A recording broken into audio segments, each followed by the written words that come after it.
এবারে তো আমাকে পাস করতে হবে। বাচ্চারা এক বেঞ্চে একজন করে বসো। আরে জায়গা তুই পিছনে যা। ঠিক আছে স্যার, আমি পিছনে চলে যাচ্ছি। বাচ্চারা কেউ নকল করবে না, যে নকল করবে আমি তাকে পরীক্ষায় ফেল করে দেব। আমাকে পিছনে দিয়ে তো ভালোই হলো, এবারে আমি নকল করে পরীক্ষায় পাস করবো, কেউ বুঝতেই পারবে না। আরে জায়গা নকল করতেছে স্যার, জায়গা তো নকল করতেছে। কি জায়গা নকল করতেছে? আজকে ওর হচ্ছে কি রে, এটা আবার কি? তুই নকল করিস? Sorry sir. কিরে জায়গা, এখন আর নকল করবি না? কর, নকল কর। স্যার মন্টুকে সামনে দেন, কারণ জায়গার নকল তো মন্টুই ধরাই দিছে। এখন যদি জায়গা মন্টুকে মারে তাহলে? হ্যাঁ স্যার, আমাকে সামনে দেন। ঠিক আছে মন্টু বেটা, তুমি সামনে চলে আসো।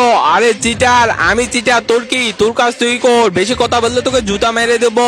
তাই নাকি? আমাকে জুতা মারবি? মার। কিরে ছাপ্পান, মার। এই তো জুতাটা মেরে দিলাম। আরে ছাপ্পান বেটা, তুমি ওই জাগ্গা পাগলের সাথে কেন লাগতেছো? আরে জাগ্গা দেখ, ওই জুতার ভিতর কি আছে। আরে দেখ না ওটার ভিতর কি। ঠিক আছে দেখতেছি বন্ধুরা, তারপর কি ওই সেটি দেখার আগে এই ছবিটির মধ্যে আপনি কোনটাকে বেছে নেবেন? সামান্য কিছু টাকা নাকি মা? আমার মতো যারা মাকে বেছে নেবেন তারা এই ভিডিওটিতে লাইক করে চ্যানেলটি সাবস্ক্রাইব করে দিন, আর পারলে কমেন্টে আই লাভ মালিকে যান। আরে এই জুতার ভিতর তো নকল। ধন্যবাদ ছাপ্পান, এবারে এই নকল দেখে পরীক্ষায় লিখে আমি পাস করব।